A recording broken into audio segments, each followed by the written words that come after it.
Hello and welcome to another episode of Planetside 2, The More You Know. Today we will go into more details about implants, energy consumption, and suggestions for implant loadouts, but first let's review what we talked about last time. Implants are passive abilities that you can give to your different loadouts to give you new advantages over your enemies.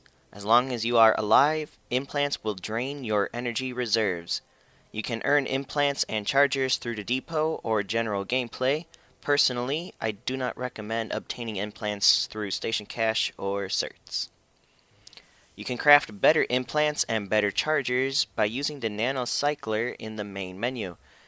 There is a question mark icon at the top of the screen to explain the implant crafting system.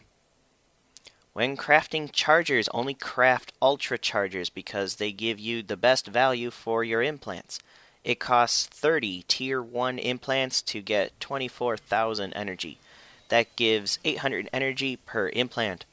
It costs 6 Tier 1 implants to get you 3,600 energy. That is 600 energy per Tier 1 implant. I highly suggest only creating ultra chargers. That's it for the review from last time. Let's talk about new tips and tricks. Our first topic will be energy management. Remember, there are 3 different tiers of implants that use different amounts of energy per second. Tier 1 implants use 0.5 energy per second, Tier 2 implants use 0.75 energy per second, and Tier 3 use 1 energy per second. There are 4 major ways to conserve your energy. Tip 1. Don't use implants until it is time for a serious battle and you need that implant advantage. When a battle ends, or there is recovery time, or there is no action going on, make sure you do not have an implant equipped. Find a weapons terminal and change to a different loadout, or just unequip the implant. You can also redeploy if there isn't a terminal within 10 seconds of your area. Tip 2. Don't always use Tier 3 implants when a Tier 1 implant is good enough. For example, Health Regeneration 3 for 1 energy per second for 6.67% health regeneration per second may not be necessary when you can have a Tier 1 implant for 0.5 energy per second for 4% health regeneration and cut your energy costs in half. That doubles your time you can have an implant equipped. In more important and larger battles where things can happen a lot faster, sure, use the Tier 3, but casual use, a Tier 1 is usually fine. Tip 3. Use the implant for the situation you are in. Are you always near a good medic? Then you don't need health regeneration. Are you on flat ground? Then you likely don't need reduced fall damage. Are you in the air? Then you don't need to know where landmines are. Do you plan on falling from a high spot, either from an aircraft or a tower? Then you use the implant safe landing. Tip 4. Only make ultra chargers. Don't make superchargers. You get 33% more energy per Tier 1 implant. Now let's go into some details, reviews, and suggestions about the implant abilities. There are 6 Tier 1 implants, 5 Tier 2, and 10 Tier 3 implants. That's 21 total, but 12 of them do the same overall thing. There are just upgrades of each other, and the upgraded versions cost more energy. I will now do a quick review of all the implants using the no thumbs, 1 thumb up, or 2 thumbs up rating system. For the health regeneration family, I recommend the Tier 1 version overall. Yes, the others are improvements, but are a bit costly. Planetside 2 is not super fast paced, so a costly regeneration ability is not always necessary, especially if there are good medics nearby. I give the Tier 1 version 2 thumbs up, and the Tier 2 and Tier 3 versions 1 thumb up. The EOD family I do not recommend using very much. When driving a vehicle, I tend to go really fast. If I am going slower speeds, even with a 20-meter warning of mines for a Tier 3 EOD, my harasser is still too fast to avoid anything. By then it is too late. I give them all 2 thumbs down. The Hold Breath family I do not recommend either. I would maybe consider it if the implant made you stable your shots sooner and recover your breath sooner, but overall no. At longer ranges, you have time for aiming, so you don't need to be burning energy every second for 1 kill occasionally. I give them 2 thumbs down. I do like the safe landing implant family when I need to jump from towers and flank, and I do not want to be a light assault. As soon as I complete my objective or finish my jump, I unequipped it. I give them 2 thumbs up, but only in that situation. Otherwise, thumbs down. Enhanced targeting. As a tank driver engaging other vehicles, use it.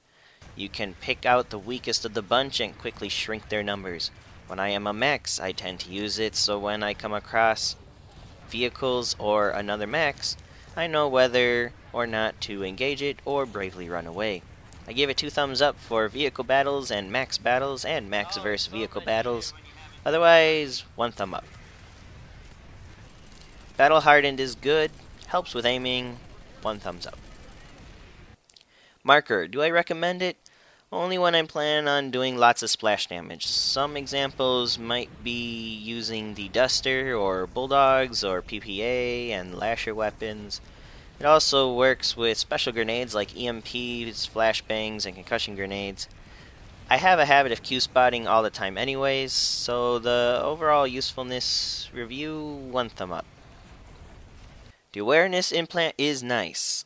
Works on all things that damage me except for anti-aircraft turrets on bases and silenced weapons. Because infantry are squishy, awareness is not very useful as basic infantry, but I love awareness for aircraft and harassers. These things can take damage and can still keep going or evade. With awareness in my aircraft, I instantly know where the flak max is or other aircraft are, so I can safely flee or engage. Sunwares that hit me get spotted right away for my next gun run. The harasser with awareness is great because infantry use their guns to shoot me and all instantly get spotted for my friends that I am supporting and my gunner. It also gets me spot assists and ribbons and XP, which is very nice because I drive harassers in third person mode all the time. 2 thumbs up for awareness, 1 in aircraft and harassers. Clear vision gets 1 thumb up if you plan on using a lot of flashbangs and concussion grenades yourself. I find it useful for when I am throwing them versus opponents throwing them at me. As a light assault and as a heavy assault, you can now throw them at closer ranges and be worry-free from affecting yourself. It is great when pairing it with the grenade belt. Counterintelligence, 1 thumb each way. When you get spotted, you are spotted. There is nothing you can do except turn invisible or stay in cover. However, turning invisible and revisible is loud, so that does not help very much. Knowing you are spotted just lets you know your chance of dying is temporarily increased and should act accordingly. Overall, not super helpful, but can be. It is also a little buggy right now, so 1 thumb. EMP shield gets 1 thumb up, only if you plan on playing as an infiltrator with the EMP grenades and the grenade belt. Otherwise, don't use it. 1 thumb.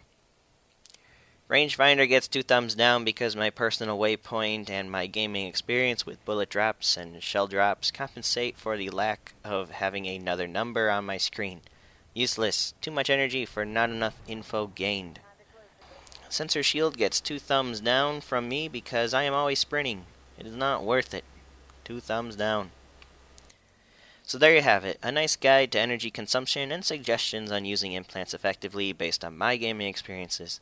If you have other suggestions about implants or just disagree, please comment below.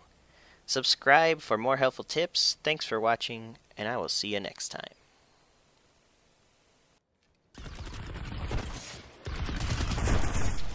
It's a pumpkin tree.